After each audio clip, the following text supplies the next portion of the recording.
Hi, I'm Marius from Memories Photography, and welcome back to another episode of Digital Photography Today, the show where you will learn how to become the master of your camera. Now, today's topic is shutter speeds, and we're going to take a very detailed look at it. So we're going to split the episode into three sections. The first, we are going to cover how the camera works, and this is very important because if you understand how the shutter and the aperture work, you will understand how to properly use it. Because a lot of people get over and underexposed images. In other words, the image is either too bright or too dark because they don't know how to set the shutter speed on the camera. So I'm going to explain the purpose of the shutter and the aperture so you have a better foundation so that you can build your skills on top of that. Right, then I'm going to show you on two cameras. I'm going to show you on a bridge camera, the Canon Powershot SX50HS. I'm going to show you how to set the shutter speed on that.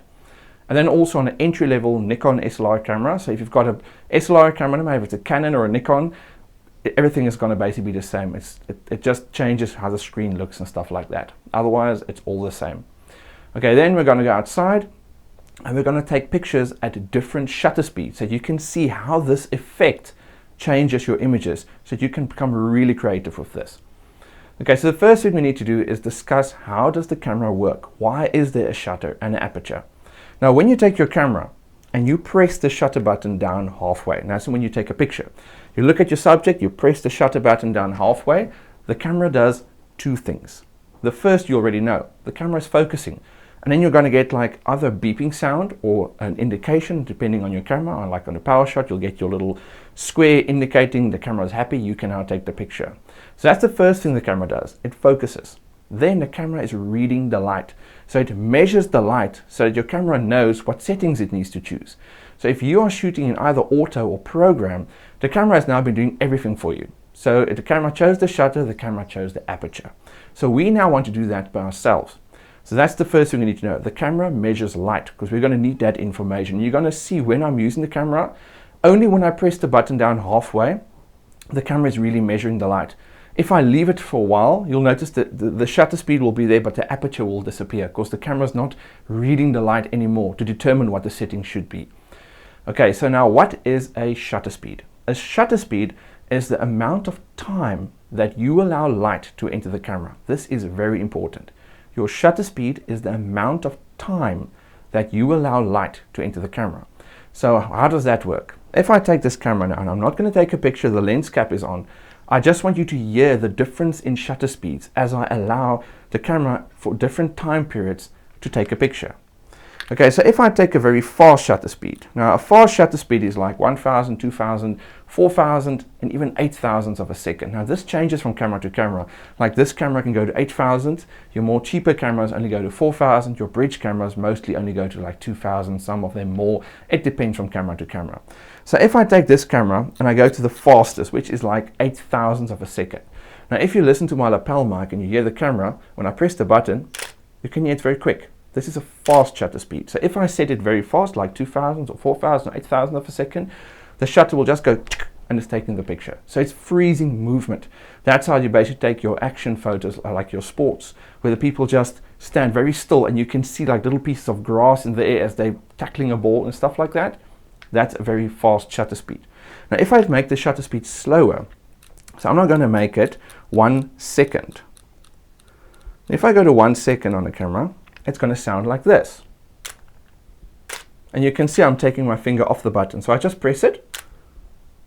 So the shutter opens and closes and it allows 1 second of time. Now I can go even slower. Here's 5 seconds. So I press it, take my finger away. The camera is taking an image now. Obviously it's not seeing anything. I've closed the lens. It's only for you to listen to the sounds.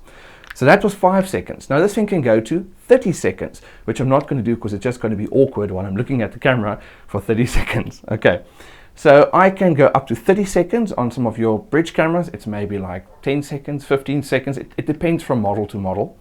On your SLR camera, you can even go to bulb mode. Now bulb mode, when you put a cable release on your camera, you can shoot for as long as you want to. So maybe 1 minute, 2 minutes, 5 minutes. It depends on what you're trying to do. It's not always recommended to go too long because the sensor eats up and then you start to get noise on the image, which really doesn't look very nice. Okay, so that's the differences in how long the shutter was open. So now by having, for instance, maybe 1 second, if something is moving around in the image, you're going to pick up that blur. Now it's going to make sense when we go outside a little later and take a picture at different shutter speeds. I'm going to have a moving object that's spinning, and by changing the shutter speed we're going to have different effects on the image. Okay, so shutter speed is the amount of time that you allow light to enter. Now the camera also needs now the aperture. Now the shutter and the aperture works together. If the one changes, the other one must also change. The reason for that is that the same amount of light needs to enter the camera. So if you've taken one picture, if the exposure was correct, the next time you take the picture, the exposure must also be the same. So that's why when you change the shutter, the aperture needs to change as well. So there's a balance that the exposure stays the same. It doesn't overexpose or underexpose. Okay, so the aperture is the amount of light that enters the camera. Now to show you the aperture, I'm just going to take this lens off. And when you've got an SLR camera, very important, when you take the lens off, it's best to keep it down like this so that you don't get unnecessary dust to come into your camera. But also I'm going to take the lens off for a while now. So I'm going to take this and just close the cover of the camera like that. Because all the dust that go in there, it falls on your sensor, and then later when you take pictures, you're going to see these spots, especially in your blue skies where you can usually see the spots appearing, and you're going to need to have your camera cleaned. Okay, so here I've got the lens. I'm just going to take this lens cap off, and I hope this is going to show up on the video, but this is a 50mm f1.8 lens. Now when I press this button right here, it allows me to actually change the aperture on the lens that most of the digital lenses today can't do. So I hope you can see this right now.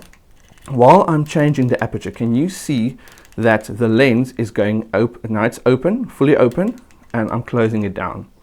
Now your aperture, like I said, is the amount of light that enters the lens. So when you take a picture, and for instance, maybe I've got a very fast shutter speed, like say 2,000th of a second. Now the camera needs a lot of light to come into the camera. So what's the aperture going to do? It's going to open up like that, maybe all the way, so you can see the entire thing opened up. Okay, so maybe I decide that I want a slower shutter speed, like maybe half a second. Now the camera needs to cut down on the light and then distribute it in a smaller amount over the time of maybe a second. So if I choose 1 second, the camera will maybe now do that with the aperture, depending on your lighting. So that your lighting is also very important. It depends on which time of the day you're shooting. Okay, so aperture opens and closes and allows a different amount of light to enter the camera when you are changing your shutter. Now there's a very easy exercise you can do that you'll notice your eye works exactly the same as your lens, or the lens works the same as the eye, because the eyes were made first. Okay, so if you go into your bathroom and you look in your bedroom and just look in a mirror. Now turn the lights on in the room and then close your eyes. Take your hands and put it over your eyes like this.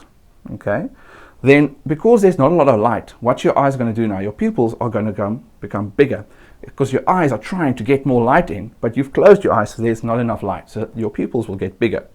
Now the moment you take your hands away and open your eyes, look in the mirror, and you'll see your eyes are going to go smaller again because your eyes are now picking up all the lights in the room, and now your eyes need to adjust to this. So your eyes and the lens work exactly the same, you just never noticed it before. So that's exactly what your aperture does. Okay, so how does the shutter and the aperture work together? Very important thing here is a lot of people make this mistake when they start to work with their shutter speed, is that they don't realize that you just can't go anywhere and just choose a shutter speed. For instance, you can't go to, say, the ocean, and like now, I think it's now like 1 or 2 in the middle of the day. It's hot outside. The sun is scorching on the ocean sand. So you can't go and just do a 10-second exposure. In other words, the camera will be open for 10 seconds.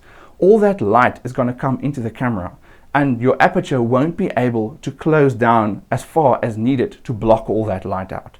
Then your image will overexpose.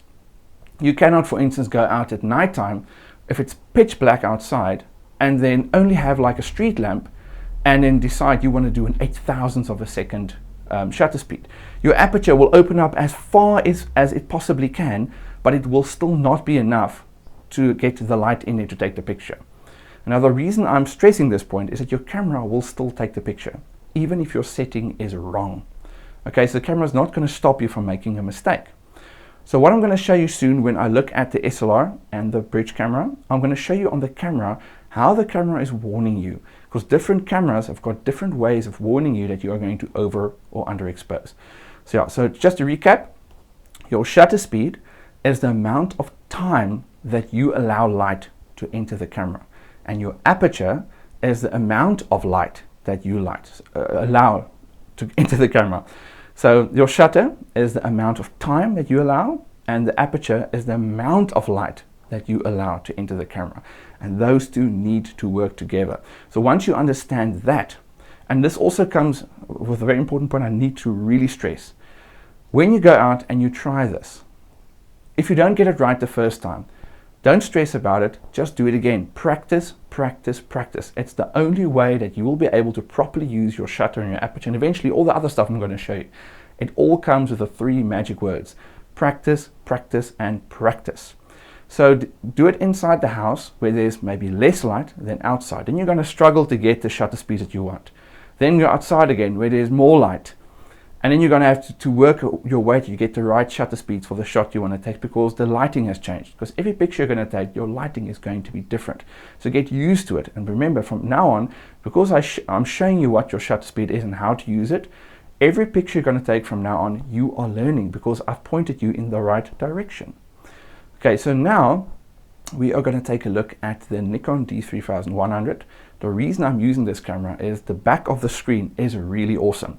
For someone who's starting out, this camera is showing you perfectly how the shutter and the aperture works.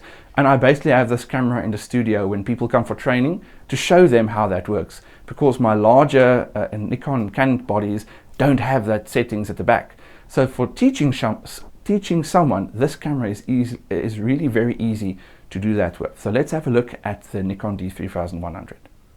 Okay, now when we look at the Nikon D3100, you'll see at the top here it's got a dial, the same as your Canon cameras and most of your cameras will have. And I've set it to the S mode. Now the S stands for shutter speeds or shutter priority. On your Canon bodies, it will have a function called TV, and that stands for time value, but it's exactly the same thing. You'll notice some other camera models and brands have also got TV, and then others have got S again. So depending on your specific camera you're using, just choose S or TV. You'll notice my screen isn't showing anything at the back. The reason is I haven't activated the light meter. So when I focus on the shutter button halfway, you'll see the screen will pop up. And this screen on this specific camera I really like to use to teach people how the shutter works. Now if you look right here, if I press it again, you're going to see 1/15. Now this is my shutter speed. And you'll also notice when you look inside the viewfinder, it's also in here in the viewfinder as well. So you don't have to look at the back of your screen. Okay, now that 1/15 means 15th of a second. That 1 is 1 second, and this is an increment. It's 15th of a second. Then you'll notice next to that, here you can see the aperture. Now when I'm going to change the shutter speed, I'm going to have a live showing here of what the aperture is doing. Very cool for people still learning how to use their camera. Okay, now the aperture is also this number right here, this f5. Now when I change the shutter speed, when you look at the shutter speed here, you'll see the aperture is also changing, and you can see the aperture change here and here. So this will need to change when this changes, otherwise the image will either under or overexpose. That's why I explained it in lots of detail, so this starts to make sense. Okay, now let's see if we can get the fastest shutter speed that we can get. So if I press it down halfway, now this is 20th of a second, there we've got 30th of a second and 40th of a second. Now you'll notice as I went faster, if I go back to say 15th, look where the aperture was. It was smaller. The moment I increased the shutter speed, the aperture started to open up to allow more light to come into the camera.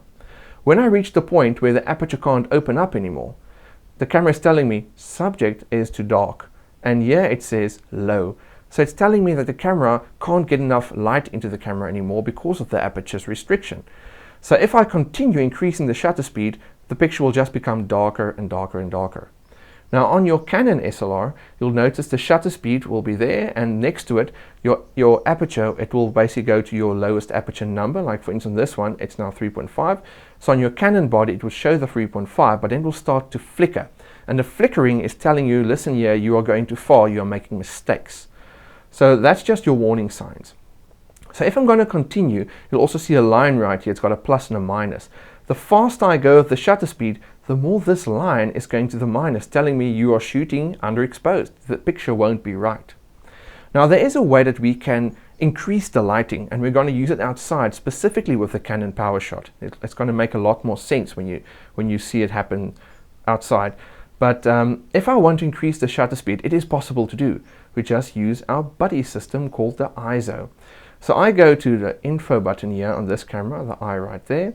I can choose the ISO, and then I can increase the ISO. So if I go to say like ISO 1600, you'll notice my aperture needed to open up, to close down again, because it needs to stop all the excess light coming in. Now remember your ISO, if you go back to the episode on ISO that we covered, when you increase your ISO, you allow more light to enter the camera because your sensor becomes more sensitive to light. Okay, so now I can increase my shutter speed and I can go faster. So I can go all the way until it tells me again f3.5. If I go faster than this, it's going to tell me again subject is too dark. Okay, so now when I go to a slower shutter speed, this was now faster. Now slower is when you move this number close to that 1 second. So I'm going to go slower until the camera warns me. Now you'll notice my f-stop is going to go up now. The number is going to become large, and this is where it actually becomes very confusing, because a larger f-stop number means a smaller aperture opening, and then a smaller number will be a larger hole again. So just something to look out for. It's a bit confusing. Okay, so now as I make the shutter speed slower, you're going to see the aperture is going all the way until it reaches f22. Now it can't go any further anymore. So it's telling me subject is too bright because the aperture can't block the light anymore. There's too much light and the aperture can't stop any more of the light. Now we know that we have increased our ISO. So by going back to info and actually just changing the ISO again and putting it to a lower ISO, like maybe 100, which is the lowest for this camera now, you're going to see that it's possible to make the shutter speed slower again. So your ISO can help you to make your shutter speed slower. It can also help you to make your shutter speed fast if you need to. Okay, so I'm going to make the shutter speed as slow as possible, which in this case, there we've got 1 second. The moment you see the one with the two little dots next to it, then you know you've reached 1 second. So if I make it even slower than 1 second, you can see I can go all the way to 2.5 seconds. And if I go to like 3 seconds, you're going to notice it's telling me again, subject is too bright. So what I've showed you here is basically your happy zone. Anything in between, for instance now, anything from 2.5 seconds all the way to, I think, 15th of a second. What is the last one? Yeah, 15th of a second. I can use a shutter speed within this range. And that's a lot of shutter speeds I can really use because I've got a lot of apertures. You're going to notice when we get to the Powershot now, we've got very little apertures, which makes it very tricky. So I'm going to show you a lot of cool tricks that you can do to help you to get more out of the camera. But on the SLR, it's very easy. And you've got a lot of shutter speed. So if you've got movement in the room, I can go to a slower shutter speed, like maybe 2 seconds, and I can capture that movement. So yeah, this is choosing the shutter speed on this camera. So let's look at it on the Powershot. Now when we start to use a bridge camera like this Canon Powershot SX50HS, things will start to become a little bit more trickier. And I find that some cameras are more user-friendly than other cameras, but what's very frustrating is that this is a bridge camera. For me, this is meant for people who don't want to be like semi-professional and end up be professional. They just want a camera that works very easily. This to me is not that easy. So I'm going to show you the best way that you can get the job done by it not being too tricky. Okay, so now the first problem that we run into is that this camera does not have as many aperture settings as the SLR camera. So you'll notice on the SLR we started with f3.5 and then we ended at f22, which gave us a lot of flexibility to use a lot of different shutter speeds.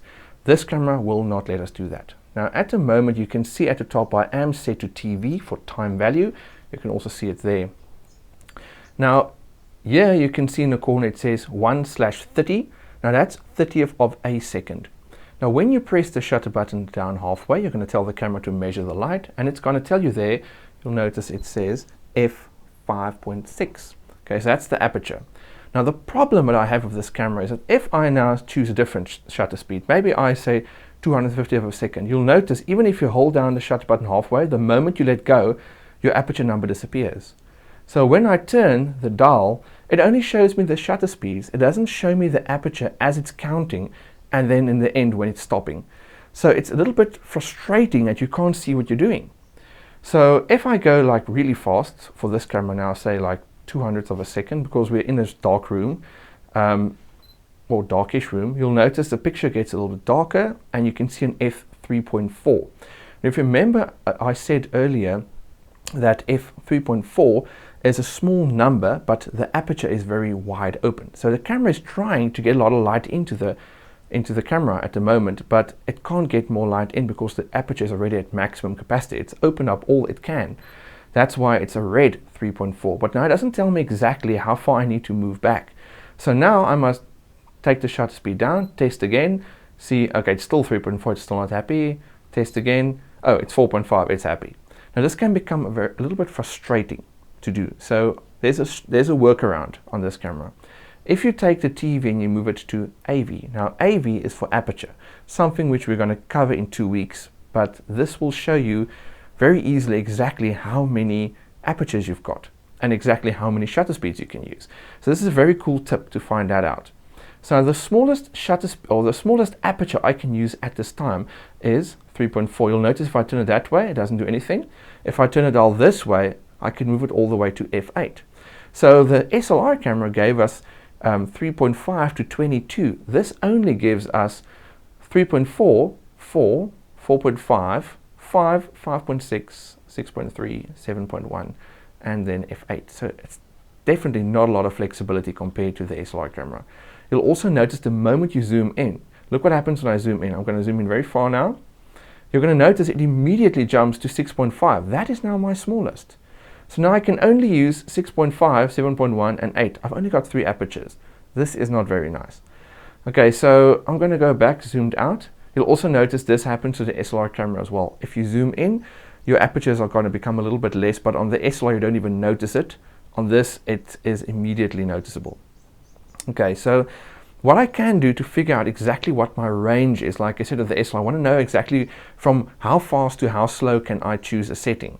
What you can do is just turn it like now to 3.4, focus halfway, and it's going to tell me the shutter speed right there. Now I know that 80th of a second is the fastest that I can go, and the slowest that I can go will be 15th of a second. So now I know 15th to 80th of a second is my range. That's my happy zone. Now I can go back to TV and I know I can use anything within that range. So that's an easy way to quickly find it if you're still learning and you're stressing, you want to take a picture and stuff is not working. So you'll notice now when I go to 15th of a second, the camera is happy at f8. When I go to 20th, it's going to be counting down 7.1, then we've got 6.3, at 30th we've got 5.6, at 40th of a second we've got f5, at 50th of a second we've got f4, and at 60th of a second we've got, at 80th of a second we've got 3.4. Okay, so there we've got the entire range that we just learned by using the AV function. So that's only because we can't see the numbers running on the screen live as with the SLR camera. Now this might change from a different camera to a different camera. You're just going to have to look on your camera what yours looks like, but this is what the SX50 does. Okay, so now what also works here is you can also use your ISO to give you a faster shutter speed. So at the moment now, my fastest shutter speed is 80th. So I can't go faster. If I go now to 100th of a second, it's going to tell me f3.4. It's going to start to become darker if I try and shoot now. So what I can do is go to the ISO function here, press this, and then increase my ISO. I'm going to get all the way to 6400 just to show you how much the light will be changing now. So now, if I check my range, if I go back to AV, you'll notice, just wait for that to change, at 3.4, my fastest shutter speed is now 640th, and my slowest at f8 is now 125th. So using the AV mode just to determine your shutter speed, really quick way to get the shutter speed that you want. Now we're going to go outside, and then we're going to take pictures of both cameras of a spinning fan. And then I'm going to show you on this camera, there's a filter that you can use to make your shutter speed go a lot slower than what the camera can possibly give you. So let's go try that now. Okay, I've got the Nikon D3100 here on a tripod, and then I've also got a fan which I've put directly in the sunlight so that we can use nice fast shutter speed because we've got a lot of sunlight. So to show you the fan, I'm going to turn on the live view of this camera, and there you can see the spinning fan. I've also taken the grill off the fan because it just makes the fan blades look prettier when you take a picture of it. With the grill in the way, it doesn't look that nice. Okay, so now our purpose is to use different shutter speeds to take this spinning object but to make it stand completely still, almost if it wasn't even turned on, and then one where it's got a little bit more motion and then more motion until we have complete movement on the blades. So what I'm going to do is I'm going to first go to my fastest shutter speed. Now currently I'm at 15th of a second, and as I increase the shutter speed, you'll see my aperture is opening up because I need more light in the camera for faster shutter speed.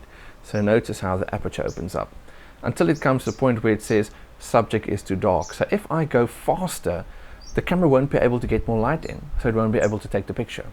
So now I just ask my buddy system, Mr. ISO. If I go here to info, I take the ISO, put it on say 1600, and you'll notice the ISO has closed down again because there's a lot of extra light now because I've made the sensor more sensitive to light. So now I can again increase the shutter speed. And let's see if we can take it all the way. We should be able to take it all the way to 4000. There we go, 4000ths of a second. And that's the fastest that this camera can go. So I'm going to focus on the fan and I'm going to take the shot. And if you look at that, you can see that the fan's blades are completely frozen. So even if the fan is spinning at full speed, I've frozen all the movement in the fan's blades. Okay, so now let's use a slower shutter speed, but now, very important point, we need to be careful because we've changed the ISO, we've made it a lot higher in direct sunlight, and we need to change it back so we don't overexpose our images. So I'm going to go back to ISO 100, and now you'll notice it says subject is too dark because the shutter speed is now so fast and we've taken away that sensitivity on the sensor. So now I just changed the shutter speed again and I'm going to make it slower. Now let's try say 250th of a second, and you'll notice the fan's blades are still very frozen, but we've got nice movement on the edge of those blades. This actually looks more like the best from the series. If you'll notice the next pictures we're going to take, this is the type of effect I actually want to see because now I can see it's a fan that's turned on, I can see the blades and I can see the movement. So now I can maybe shoot at say 1/60th. You'll notice there's now more blur on the blades. And if I go to say 100, you'll notice even more blades. Now we're starting to lose the visibility of the blades. Everything is just becoming movement. So if I go to as slow as this camera can go, now from year 50 downwards or 60th downwards, it's tripod territory. So if you don't use a tripod here, you are going to get blurry images. So my slowest is a 10th of a second. Take the shot, and there we go. Now you can see all the movement from the spinning blades.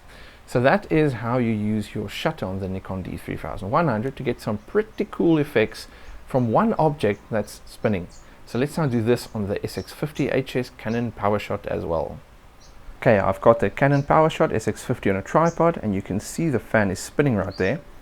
Now we're also going to use the ISO to increase the shutter speed, but to make the shutter speed a lot slower, we're going to use a filter. Now if you look at the front of the camera, you'll see I've got this extra ring adapter here.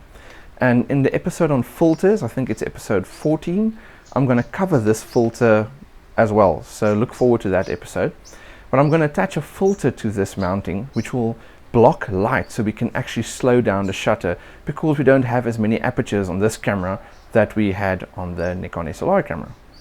Okay, so the first thing I'm going to do is, instead of just going straight to TV for shutter, we can first go to AV and then just see what our shutter speed range will be. Now I'm at ISO 100 currently, so if I go to f4, which will be my widest open aperture, I know I'm going to get the most light in, my shutter speed is 320th of a second. So if I go to f8, which will be my slower side because the aperture is now closing down a little bit, I'm going to get 80th of a second. Okay, so now I know what my range would be sort of in that region, but it's not fast enough to freeze the fan's movement. So we're going to need our ISO. So I'm going to press the ISO button, I'm going to go to say 400, 500 ISO. Let's try 500. Now on the slow side, we've got here 400th of a second, which is obviously now the slower side. We're not going to use that, but we're going to go back to f4, which will give us the faster side of the range. And there I can use 1600. Now I think this camera's highest is about 2000. So I know with this ISO, I should be fine in that range. So let's go to TV, and now we can set the shutter speed. So now let's take the shutter speed. I think the highest is 2000. Now at 2000, the camera won't be able to take it. It should at 1600. I don't know why it's red there, but we can go down to 1250. We can do that. Or we can go and change the ISO and make it even higher. Let's say make it 800. Now you'll notice we can take it at that 1050, but we can also go to say, I think 2000 should be fine, 1600. Okay, let's use 1600. I'm going to focus and I'm going to take the shot. And if we preview this image and I zoom in closer, you're going to see the fan's blade is frozen.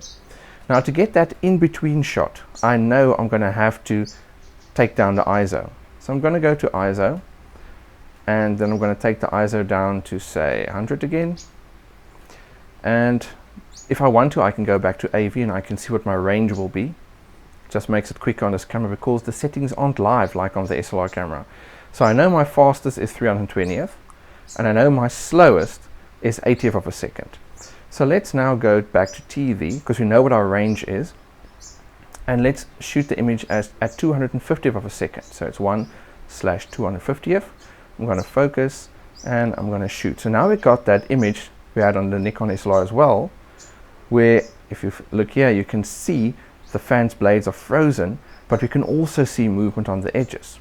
So let's shoot it a little bit slower at like 1/25th. Take the shot again. And then you can see when we zoom in closer, there's a lot more movement now on the blades because we are making the shutter speed slower. Now if we want to get the shutter speed even slower, because we now saw that our maximum that we could go slower was 80th of a second.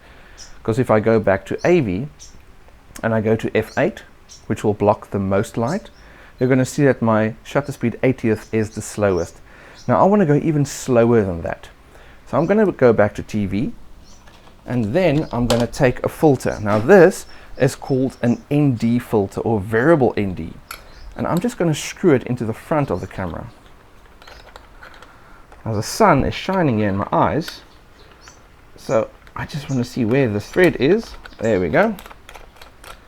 Okay, now the moment it's attached to the camera, I can control the amount of how strong I want this filter to be. So if I go to say 80th of a second, you'll notice now it's actually a lot darker than what the camera can handle. So let's go back to AV and we'll just look what our slowest is. That's going to be quickest in trying to figure it out. So now it's 20th of a second just because I put this filter on.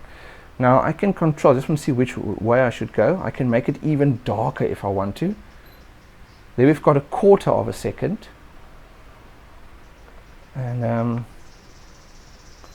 I turn it again. There we've got 1 second. Okay, so just by putting this thing on the camera, I can block the access light. It basically cuts down your light. The light takes longer to get into the camera. It's called a neutral density filter. So if I focus now, you'll see there's 1/6 of a second. So if I take that image, okay, I actually took it on AV. I shouldn't have taken on AV. I should go back to TV. I'm focusing too much on the filter. Okay, so I can go now to, I think it was the 6th or 16th. I think it was the 6th. Okay, then we've got 1/6 of a second on the shutter priority mode. And there I took the shot, and you can see all the motion on the blades. Now, I wouldn't have been able to take this shot if I didn't have this filter on the camera. And you can see I can change the filter. It's variable. I can turn it around and block more light if I want to. So this will allow you to take some creative shots in daytime when there's too much light and you want to have movement in your pictures. You can put this filter on. So that's how you do the settings for TV, for shutter priority on this camera. It is a bit trickier. You notice how easy it was on the Nikon camera. I have to jump around a bit to find the settings, but it's because the setting is not live. If I go to TV and I change this, it doesn't show me the aperture yet, so it makes it a little bit trickier, but you notice how I could quickly figure it out where I was going, and by those 3 key magic words, practice, practice and practice, I'm sure you can get there as well. Okay, that's now all for this week's episode, and I hope you have enjoyed this detailed look at shutter speeds. And remember the 3 key magic words: practice, practice and practice, and obviously have a lot of fun while doing that. Now, in this episode, you'll notice we were using a tripod. Now, I used a tripod with the camera to keep the camera still so that I can shoot the video, but the moment we start to use slower shutter speeds, it's important to keep the camera still on a tripod. You don't get blurry images. So in next week's episode, we are going to look at tripods. I'm going to show you the tripods I've got and why I like them with different heads that's on the tripod. You can see the different ways the cameras mount and all that. So that's next week's episode.